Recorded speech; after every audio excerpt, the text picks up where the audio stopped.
This whole time I forgot to hit the go live. All right, let's start over from the beginning. Yeah, I was wondering. Okay. Okay, so yeah, looking at it, if you could recreate Margaret or something like it, and then if we could do something for schedules and emails, just those three things alone, I think we not only could fill a whole day with someone, if we taught on that, and the simple stuff, spreadsheets and doing all the things, we could honestly put something on together and literally charge $300-400 a person, and then not only that, but we have a product to sell each and every one of them.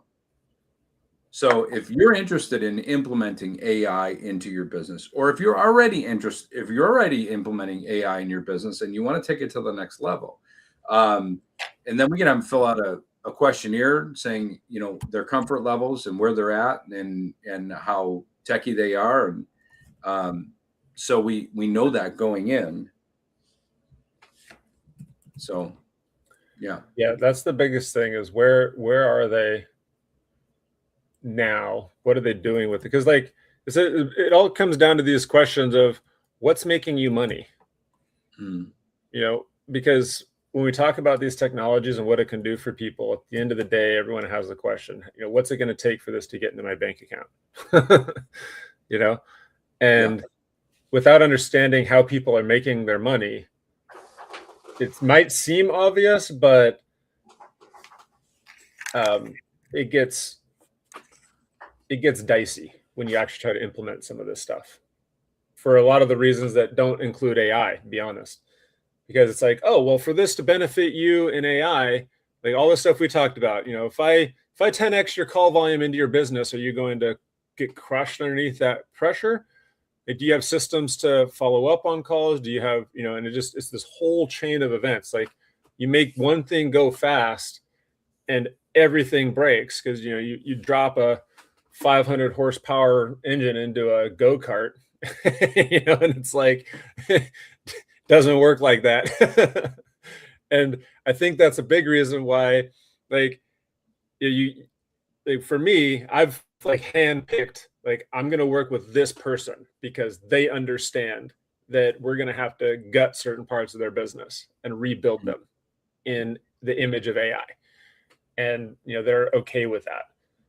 I'm just looking at the voice API here for X. So let's see, real-time voice is $3 an hour. And the text-to-speech is $3 an hour per used? Per hour used? Right, for real time. So if you wanted so you have text to speech, then you essentially have streaming, right? So the text to speech, which is what you would use to give responses to people, is $4.20 per million characters. So not tokens, per million characters. Tokens are larger than characters, in case you didn't know what that nuance is.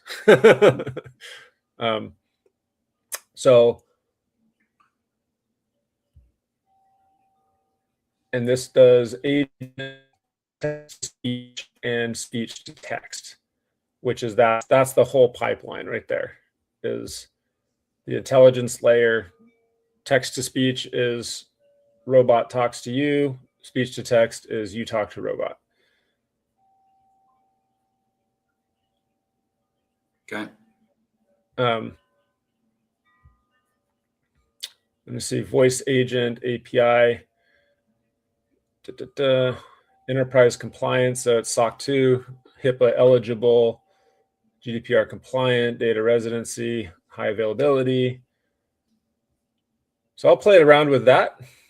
The reason why I bring this up is that the way that I leverage the budgeting for building out these projects is by using subscriptions, which I have multiple of them, because once you tap out a subscription, it's cheaper just to like pay another $200 and get another subscription than it is to pay for all of the API stuff.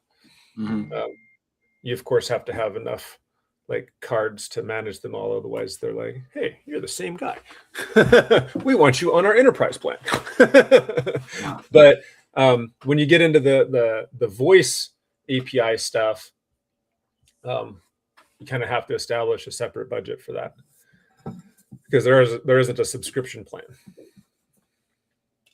You just gotta pay the iron price. Yeah, I still don't know what I'm paying for Margaret yet. I still have no clue. I mean, I know that I'm paying. Like, there's a $400 base that I pay per month, and then but I mean, even if I'm paying $1,000, it's fine. It's good. It's worth it. Yeah, and I don't have people tied up front, and I don't have pissed off customers, and well, that's the trade-off, right? That is the value pricing. Like there's always this competing space, like business owners, like people who are watching like if you're watching your money, you always want to pay the lowest price. But realistically, you want to pay a price that's going to keep a quality company in business so they continue to support that AI infrastructure for you. And so the real trade-off is, how much value is this going to bring my business? And, if it's, like you said, it's the consistency, the reputation, like all of these things add up, and you're like, it's worth it at the end of the day. And it does price people out, because you have to be doing that much volume through your business in order to make it make sense. But it's also like, if you can do that, then it's way worth it. And that's kind of the same thing. Like if you're going to build out a piece of software and put people on it, part of the cost is building it. All of the development, just the development labor plus the infra for the AI stuff through testing. And then once it's live, but then now you have people on it and they're paying you. So now you're supporting that software too. And so, any bugs that come up, any support tickets that come out, a lot of it can be handled with AI, but not 100% of it. And so those are all things that you take on. So when I built, I mentioned the other night that I built that underwriting deal because I was just dinking around on Claude and I wanted to see about building something. I built that and it was actually turned out pretty cool. I'm not happy with the outcome of it, like as far as the aesthetics and everything go in the dashboard. But it's got all the information and all the details that I needed. Good. It's accurate. It was not at first, but because I put my house on there and I was like, I just put my address in and it was like, yeah, this is a $350,000 house. I was like, yeah, I don't think so. I don't know where you got this information from, but that's not right. Yeah. And so I actually had to tell it, I just sold my house for 1.2. Where did you come up with this information? And then all of a sudden it said, oh, you're right. Looks like you're right.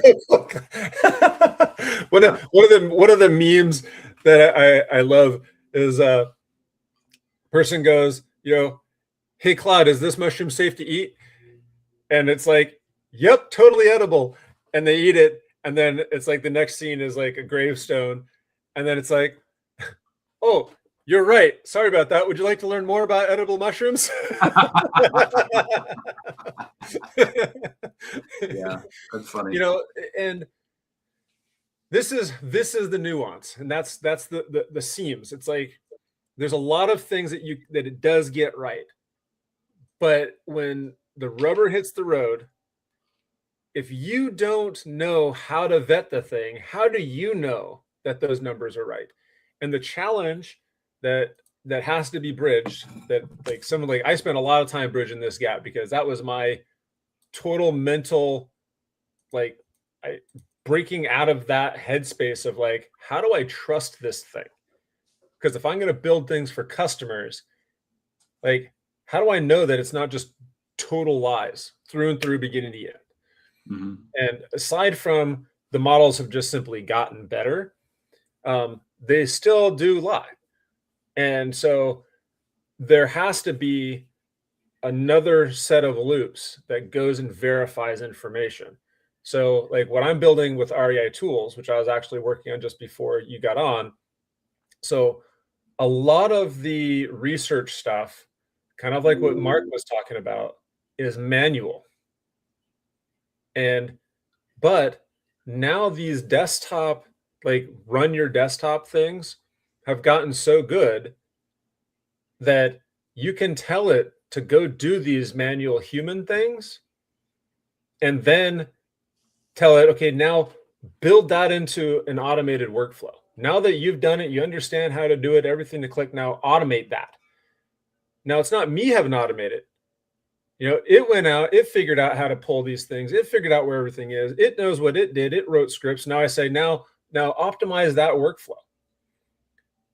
And so how we build these automations and bridging these gaps has really changed. And this is where, like, there's a lot of people that love Claude.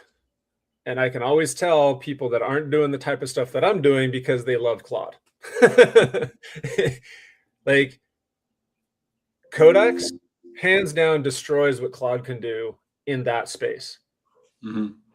And one of the primary reasons is that when the Claude desktop, it will take over your computer. So like if you tell it to go do something, like you're riding, shotgun, you're watching it do the thing. Well, that doesn't help me. That's not a force multiplier in my life if I can't use my tool while it's using the tool. But Codex will go, I can run multiple agents doing multiple desktop related apps while I'm still working. And so now it's a resource limitation. Now it's like, oh, well, maxed out my RAM on my computer. Now I need to that's my bottleneck. Like now I can only run so many of these things in parallel. But when it comes to building out like the underwriting pieces and this stuff,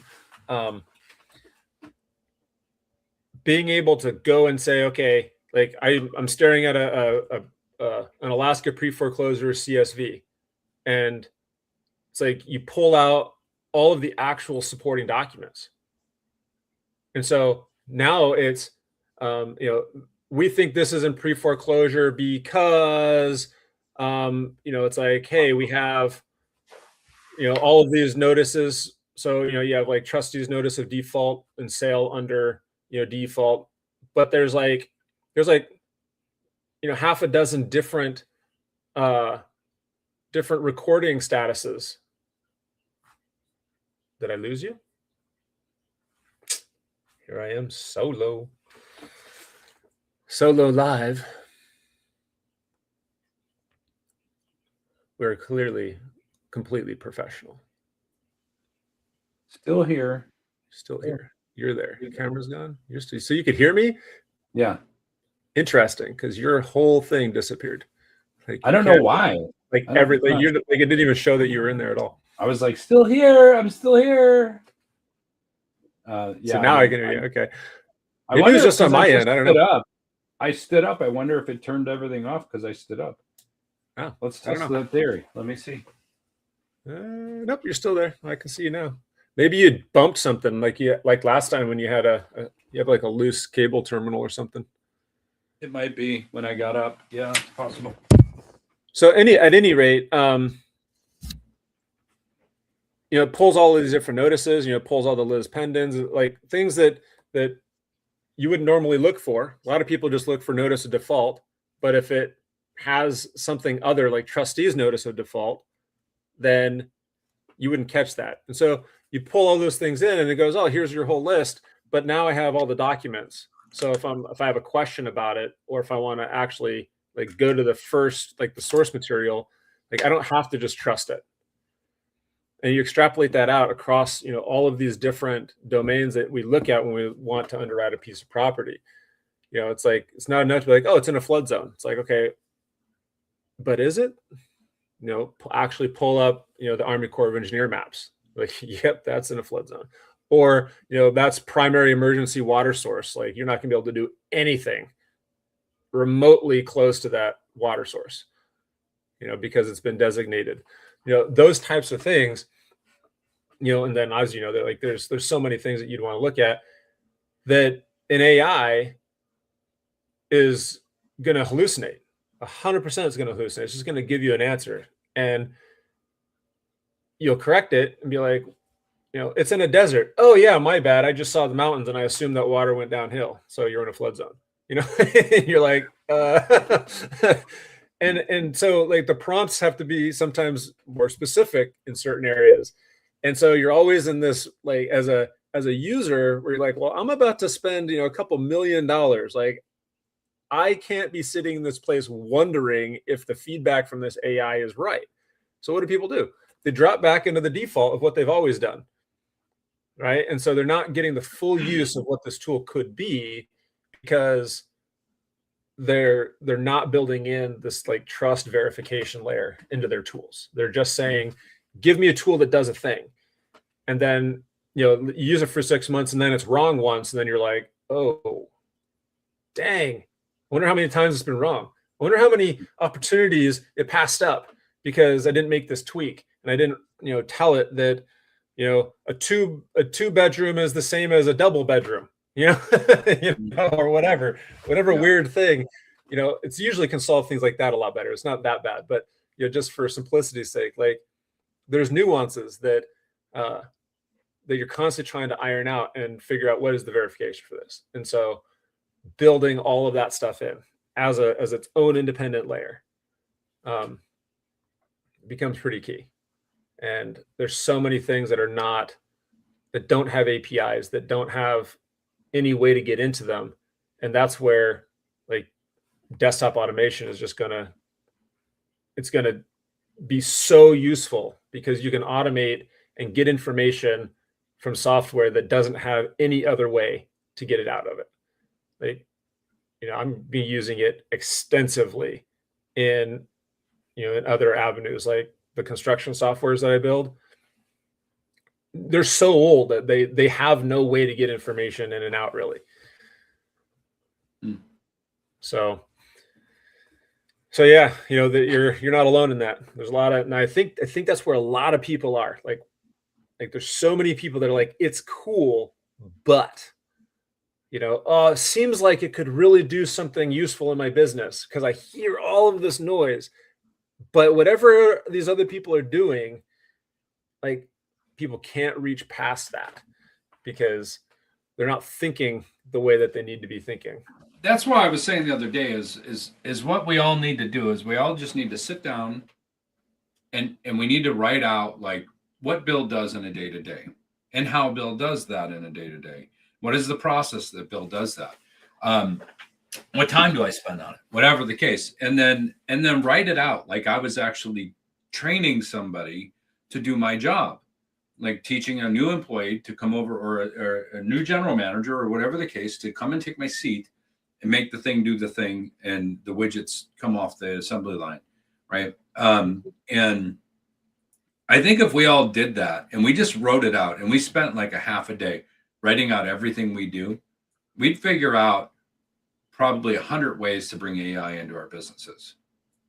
Easy. There's just so many things that we can have it do for us. But like you said, how do we keep it from hallucinating? How do we keep it from, how do we keep it in perspective and in guardrails the way that it should be, and not doing its own thing and spending our money and screwing things up and making bad decisions, Yeah, and part of that, like doing what you just did, what do I do in a day? Writing it out. Like, I don't think I've ever come across a small business owner, which is probably more a limitation of my own, my own network, which I will admit is limited, that has proper processes for their business. Mm-hmm. Like there's so much latent knowledge that every business owner is their like most major key man risk in their business. And they've been doing it for so long, but getting them to actually like articulate and to capture all of that latent knowledge is usually more than what they want to put into it. Mm-hmm. And it creates such a high barrier that they ultimately just go, I just am not interested in changing anything. And and we see, this is where we see, like, the generations that retire and just sell off, and the businesses die, those services go away, because they're like, I'm actually closer to retirement than I am to learning this new skill. So I'm out. And I hear that all the time. I hear yeah, that all the time from people who are like in their 60s, and they're like, or even just their late 50s. Yeah, it's nothing I'm going to have to deal with. Well, you're wrong, unless you plan on dying in the next year. But yeah, you're going to be dealing with this whether you like it or not. yeah, You can be part of the solution or part of the complaints. It's right. pretty much what you could do. And for people to realize that being able to capture all of that knowledge is part of that person's legacy. Being able to really understand what somebody's doing in their business and going, hey, these are things you don't even have to be doing anymore, or these are things that you could retire right now, because now we know what you're doing, we understand it, we can improve upon it, you can be more successful. But those are personality things. Those are like what I continue to talk about you have to reframe for how people think about this. It's not, use chat interface, which I think is a great entry point if you have nothing, right? If you're just at absolute zero and you have no technical skills whatsoever, like, that's a fantastic beginning. But that is not going to get the businesses where they really need to be. And I think a lot of people talk about it like it is. People are getting tremendous value. I'm not saying that they're not getting value, but they're not getting what they could be getting if they just changed how they thought about it. These tools are so much more capable. It's literally like getting handed the internet and believing that Facebook is the internet. That's what chat apps are to AI. So I just jotted down some things. I was having some thoughts as you were talking. Here's some things that I would think that a standard business owner should have, or probably will be implementing in the next year in AI. So SOPs and videos, standard operating procedures for everything. And we should be thinking as I go through this, we should be thinking, I'm training somebody to take my job.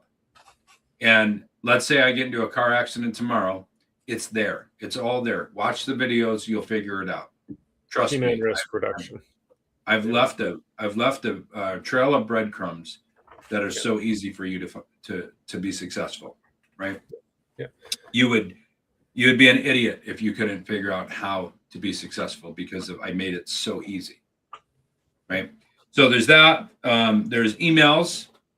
There are handling phones, basic conversations on phones, and messaging and so on and so forth. Schedules, automating and updating websites, social media updates, like daily updates, admin work, and the sales aspect. Those just a few of the many, many, many things that can be done on an average business. If we could figure that out, which I'm sure you have already, but if we could figure that out, we have something very sellable. Yeah. Because now what we've done is we've probably taken 3 people out of the business. We've made that business way more profitable, and we've given somebody back probably 30 to 40 hours a month, into free time, where they can either do the things that make them the big profits, or do the things that they love to do, so they don't have to do the things that they hate doing. And the business would just function. And honestly, when you think about this, when they say the average business fails in the first 3 to 5 years, it's because it's the guy wearing all the freaking hats and trying to juggle and doing the things that he doesn't really know how to do, and or the things that he doesn't want to do. Yeah, well, that's definitely part of it. I think also a huge part of it is, not achieving product market fit. No, yeah, that's true for sure. But I'm just saying, like, if you look at the bones of a business. Yeah, I would say that most businesses within the first 3 years fail because of lack of product market fit. I think most businesses fail after the 10 years because of what you're describing, which is task saturation. The entrepreneur not understanding that like you suck and your business sucks because you suck. and so you have to suck less if you want your business to suck less.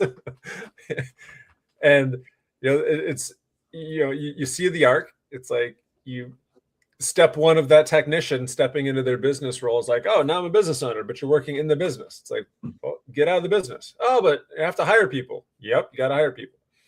I don't have money to hire people. Well, you're not charging enough. You're not thinking about your business with, as if you're not in it.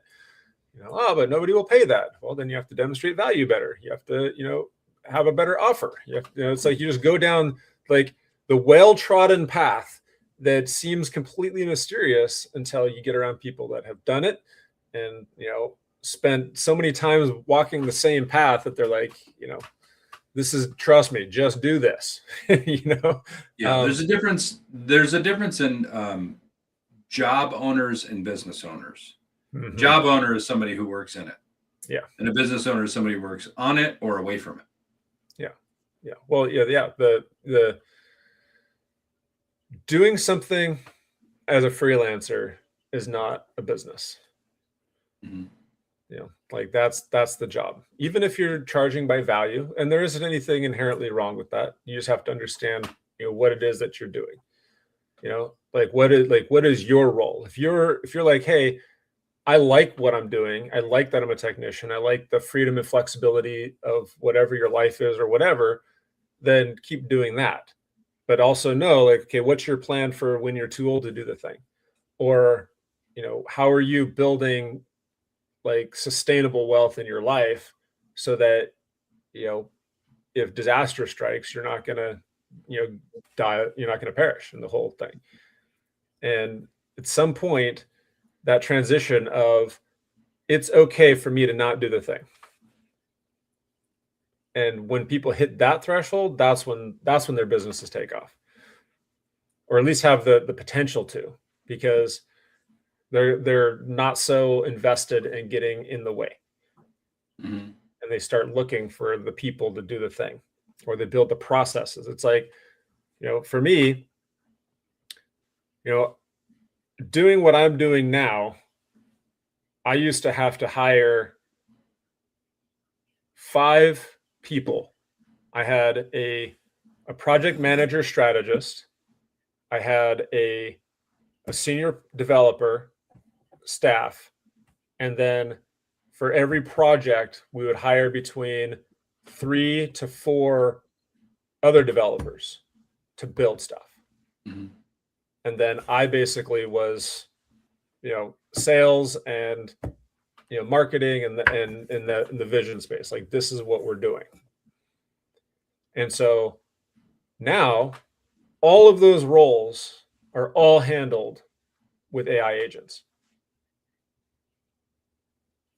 And so it's like, if I was the guy where like I have to write my own code, I have to see it with my own eyes. It's like I can, but I don't. And it's really no different than hiring, a guy to write the code for me, and then having a guy that's overseeing that guy. And so that mentality of like, you don't have to be the person doing the thing. Like, that's not what's, brings the value to the market. That's a headspace thing. Mm-hmm. It's right there in with, AI is now on the scene. You need to retool your whole business. How you think about it, how you approach everything from zero, start at zero. You'll have a really deep understanding of the problem you're solving because you've solved it. But now rethink it. And that mental shift is the same mental shift of going, I'm working in my business, I'm the technician, I'm doing the thing, I'm writing the code or whatever, to I actually don't have to be that person. I just need to steer this ship in the visionary direction that I want it to go. Like, I want my business to bring X type of value to market, and I need to, tool up to do that. And I think Okay. if you So what do we do? What do we do? Well, so I think I would love to hear from the mouth of other entrepreneurs what exactly they're facing, because obviously I'm a poor example and you've already drank the Kool-Aid. And so the epiphany bridge is like, what got you there?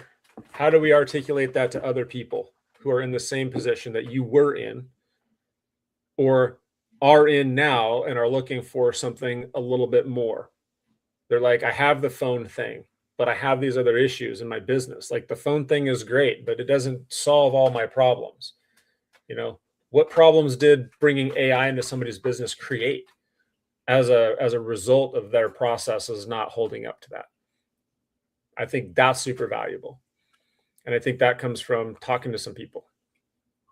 Then I think we hold workshop. I think, you can wow a lot of people by dropping files into chat, but I just don't think that that's going to bring the money to the bank account. Mm-hmm. But it will figure out who wants to take that next step. And I think the real value is in who wants to take that next step, who's willing to put their money where their mouth is. And then that's where you get like the people that are like, okay, I'm willing to do SOPs or playbooks, because doing an SOP with AI means looking at your whole business. And for a lot of these businesses, it's going to be writing SOPs. Most they don't even have the process to begin with. They're doing it, but they haven't articulated. Yeah. And I think the other side of this coin is what you're saying. You're 100% right. I want to be able to interview other owners, business owners, and we could through Go High Level, and we could have it just continuously keeping it in the with the chat box. Go High Level can apparently now like use Claude inside of it. No, I heard it's just able to now. Yeah. I heard that, and so I'm excited to try and figure that out. Yeah. So you have access to Go High Level now, right? Yeah, that's what it's on my list of go check this out, because I heard about it yesterday. Okay. Yesterday, day before yesterday, but yeah. Yeah.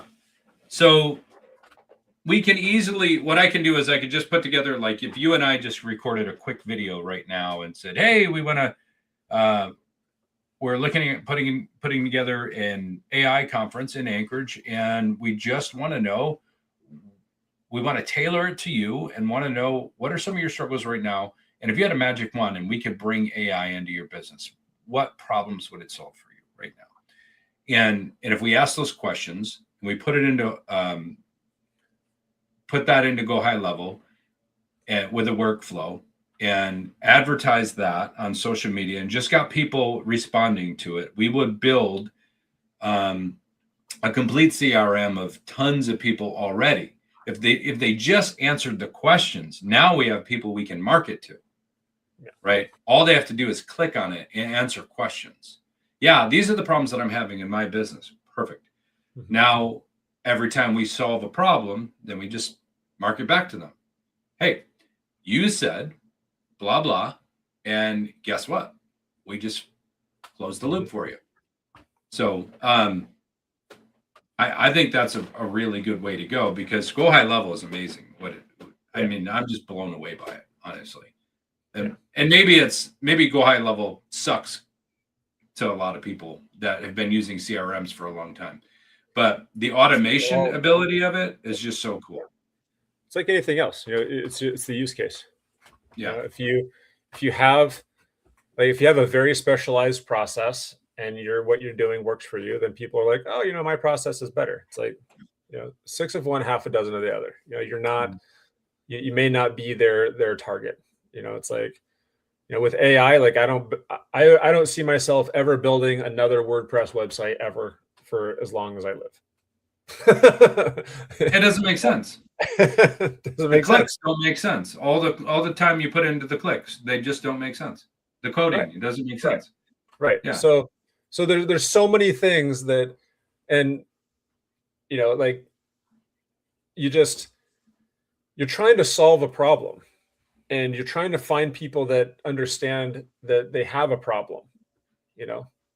And so like they're just, yeah, I've done a lot of looking into like CRMs and things like that. And at the end of the day, it's like you're trying to collect names, hold on to them, nurture leads. Like the process is the same. Everybody knows what a CRM is supposed to be able to do for you.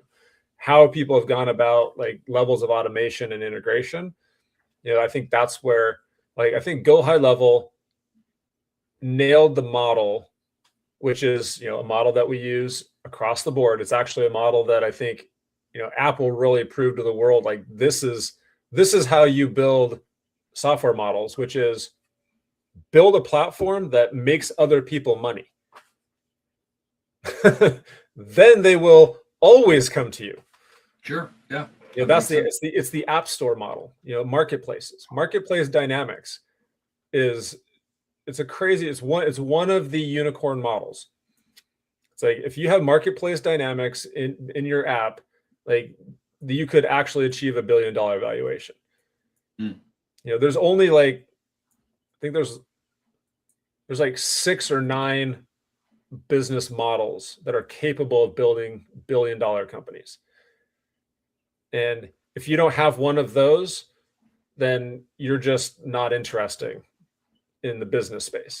Like you're going to, struggle. And so, we know that. Go High Level knows that. They built it up, like that. Like, hey, we're a platform for people to make money. That's why you can white label stuff. That's why they have all these tools for you to build your business on their business. Like you're never going to leave their platform. Shopify, you just go down the list of these. These are all marketplace dynamics, and they capitalize on that. Like you go to Shopify, you have your own store, but you also have the ability to create stores out of everybody else's stores. Through Shopify? Yeah. Oh, kind of like an Amazon store? Yeah, exactly. Well, yeah, but I mean, it's like if like they provide the tools for people to create their own store, right? Mm-hmm. But now you have a bunch of people that all have stores. Well, now you create a layer for people to connect to everybody else's store and build a store out of that. And so now you have people that are making money on your platform. You have people that are making money because people are making money on your platform. Yeah. Yeah. So I mean, there's well-worn paths when it comes to like what makes something, an excellent piece of software. What models should you be pursuing and building in order to actually make those things work so that it has longevity? If Go High Level had just been another CRM software, I don't think they would be what they are. But now it's like, oh, well, now I can build my business on top of this, and I can white label it, and I can do all of this stuff. It's kind of like, people are going to share it. They're going to talk about it. They're going to specialize in it. Now you create a plugin ecosystem. So now you have developers that can make money serving a larger community. You have, and you develop all of that, and all of that money is funneling to Go High Level. That's really smart, because if, like, let's say we build a Margaret, right? Mm-hmm. But we build it with the intention, not just for the end user, but to white label it. Yeah. To allow it to be white labeled, right. Is what I mean. Yeah. Well, again, like this is so like in REI tools, it's APIs, MCPs. Like you create a pathway for people to integrate your stuff into their stuff. So, it grows into this like a utility space rather than just a B2C sort of thing. Yeah. A cool site or a cool app. Yeah. Yeah. Yeah. It's a needed thing. Yeah. Yeah. You got to create like, you're creating building blocks, you're creating, ways for people to utilize your stuff so that your stuff spreads. Really. It's the shareability component. It's like, you'll talk about REI tools because even if you're building your own thing, you need to be able to red flag. And And even if you have your own proprietary scoring system. I'm sorry. Mhm.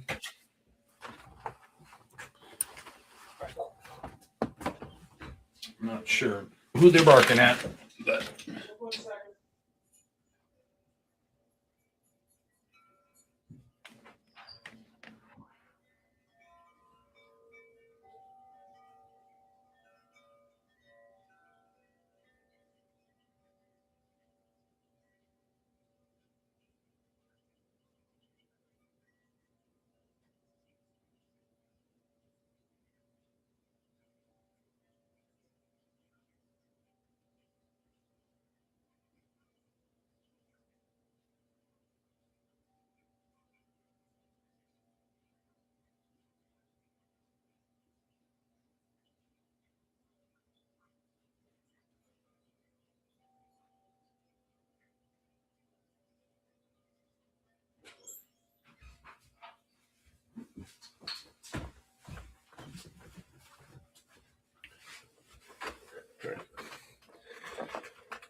So yeah, so even though you have people building their own stuff, they're all going to need a way to pre-filter things. If you have your own scoring system, it just becomes another data point, and so those are all part of establishing price on a product, like,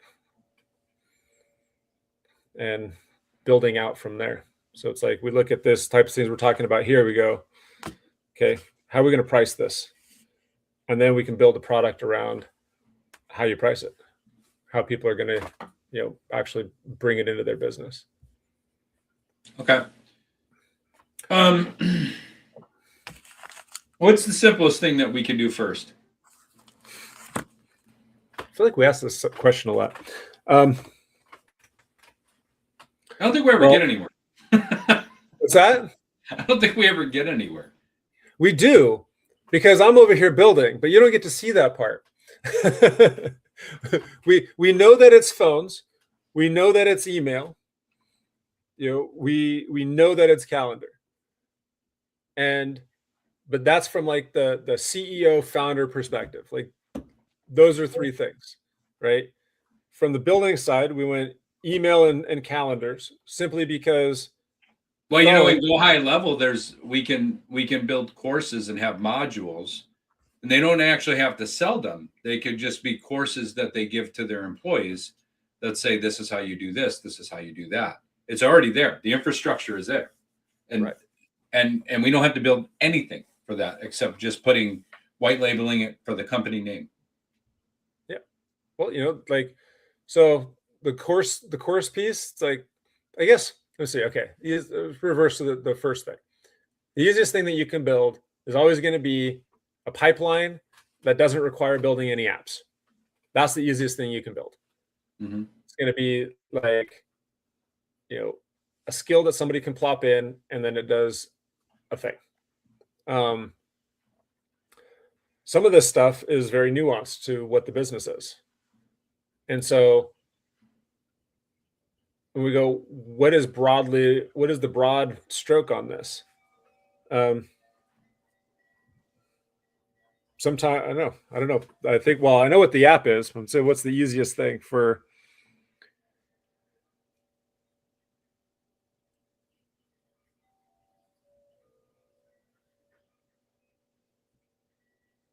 Probably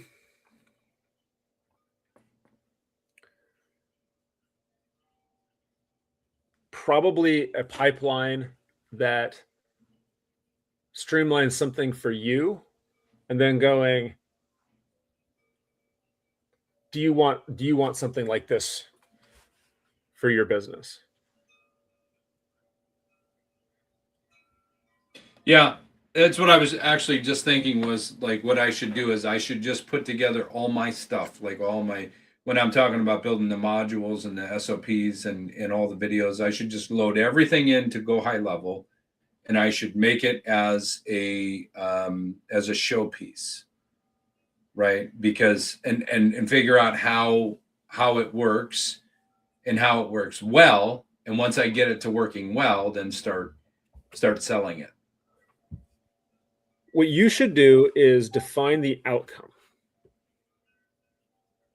Of what? Because, well, so like, okay, like reference earlier conversation, like AI can use your computer now. Mm-hmm. So you shouldn't be figuring anything out. You should not be clicking anywhere doing anything. You should be going, what is the high value output of the thing?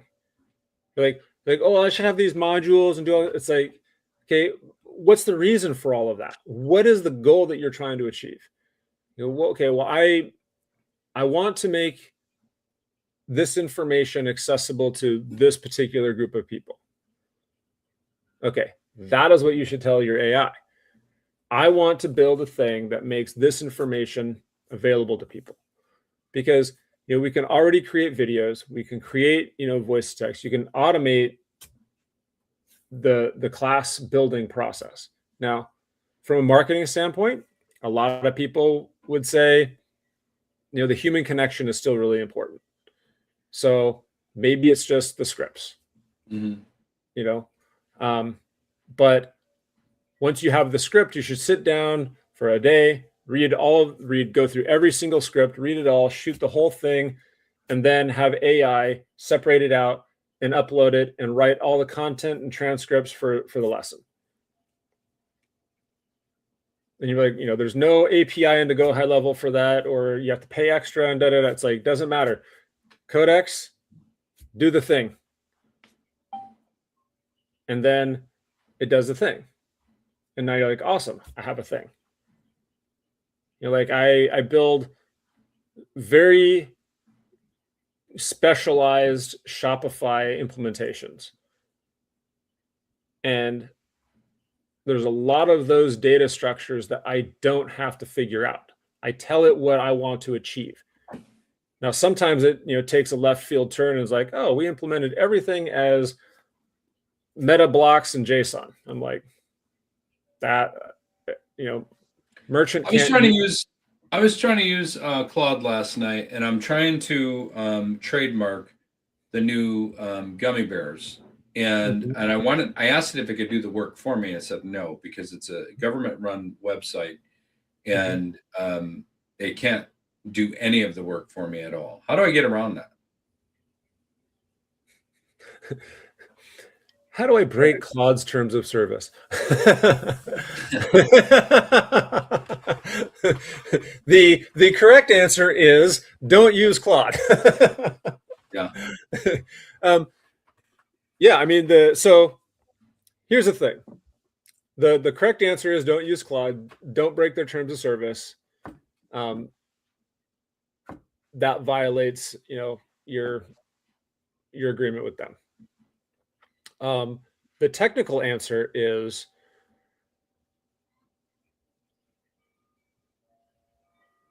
okay. The browser automation tools are not unique to the AI harnesses. So remember how I talked to you about, you have the model, you have the harness, and how the chat interface is the product. It is the harness. And so it's not a limitation of the model, it's a limitation of the harness. So if Claude Chat says you can't do this, so for example, you get this a lot with asking it legal questions. Like some legal questions it will not answer. That's the harness. You use that same model with all of its intelligence in a different harness, and then it will do the thing. So choose a different harness. If it's something that is carte blanche across the board, like for example, Claude is their company has a very opinionated view. Like they want their users to do things their way. They do not want to give their users freedom to do stuff. So Claude has a way that Anthropic, I should say, has a way that they want their tools used, and they will go to great extent to force their users to use their tools in that way. It's not a shocking thing. It's just how they've chosen to do business. Okay, well, go to OpenAI, see if they'll do it. go to, XAI, see if they'll do it. If you continue to run against that as a blocker, like for some reason they just don't want to automate government websites, then have it write scripts in Playwright, which is just a library. It has no intelligence to automate the browser interactions. There are clever ways of wording your request. Rather than saying, go do this for me, say, don't go do this for me. However, list all of the steps that I would need to do precisely. Like I need to give this instruction to a non-technical person. I need you to give me step-by-step instructions, what to click on in order to accomplish this task. And that's what I did yesterday. Okay. And it did. And I had to take screenshots because it was like, yeah, just do this, this, and that. And I'm like, no, this is what it's doing. And it would say, oh, okay, I can see where you're at. And now this is what you need to do. Right. So basically, like you can, work around the safety measures in that regard. But for me, like I would see if a different platform would do it. If they don't, then I would have it write a script using, I'd be like, list them all out in detail. Now write me an automation script to do this, but in two completely different conversations. Mm. And one of the challenges of like when you have your chat or whatever that knows everything and remembers everything about you, right? Well, that's going to work against you when you're trying to get it to do things in two separate contexts, because it's going to go, oh, hey, yeah, you asked me to give you list instructions here. I told you no. And then you went in this other conversation with those instructions and tried to get me to do it. Like I'm still. Why are you asking your mom? Exactly. Yeah, I already told you no. Exactly. And so, for me, I use Cursor because A, I'm writing code, but B, Cursor is a fantastic tool to just use AI through a completely different harness. And it doesn't, conflate your conversations that way. I thought you're not writing code anymore. Well, I'm telling the bot to write code. That's my version of writing code now. Gotcha. It's the royal. It's the what is it? The royal I. So the royal we, the royal I. Yeah. I write code, which means I tell my robot to write the code. Yeah. It's kind of like when you're talking about your business, you're like oh yeah, we're totally capable of doing XYZ service for you. We, as in definitely not me, but definitely my company. We and the mouse in my pocket. Yep. Yeah. No, Yeah. I totally get it. I understand. Yeah.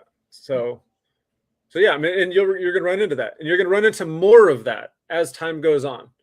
As the models get stronger, there will be significantly less freedom with the models. And you were already seeing a lot of the, Jesse talks about the permanent underclass. Mm-hmm. There is going to be a very significant difference between what major corporations that have access are capable of doing, and even the people like for example, I can only pay so much money to Cursor. There isn't any, there literally is not any other account offering that I can pay to get, more Cursor, right? I'm at the top. They don't offer anything else.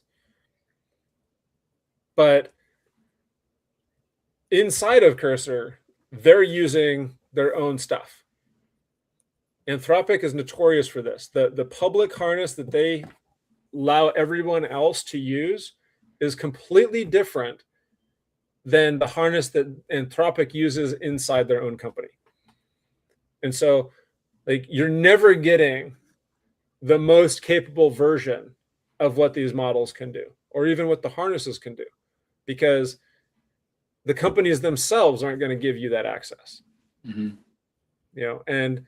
But they will give some people that access. It's like, Mythos, we know it exists. They've told us it exists. They have, the Glasswing project to make sure that it doesn't pwn every single piece of software that we own. because apparently it can already. And so they're giving only certain people access. Anybody who thinks that it's going to stop at just making sure that the model is safe has not lived very long. Mm-hmm. The true capabilities of these models are never going to touch the general population, ever. And so there's always going to be these massive separations and gaps of what you can and can't do. And, if you think our surveillance state was bad before, if you thought China had the leading edge, track you software, they've seen nothing yet. No, I know no, I don't know what's coming, but I can only imagine we are going to be prisoners, literally prisoners. The door is already closed. Yeah. The door is already closed. Yeah. But there are ways of thinking about your life and what's, prioritizing and going, okay, these tools have limits. The ability to do certain things is for a window. But it's like, once I build the tool and I have the audience, it's like, you can't unbuild the tool. It's there now. I have the tool. I have the audience. I have the solution. Right. And so for some of these things, there's going to be, people, they don't want you to audit. You can't, Anthropic likely does not want you to use their tools on government websites, because then it becomes absolutely possible to DDoS every government website across the board everywhere. You take a botnet, which is already spamming people with email, and you give it AI, and now it has 100 million residential addresses and 100 million residential browsers, and you're just going to toast everything. And so they just go, oh, well, you just can't use it against government websites. Doesn't stop people from trying to do that stuff. Oh, I'm sure all they got to do is tweak it somehow. But anyway. Yeah. Well, I'm going to end this stream because it's going to take us a few minutes for it to do its thing. All right.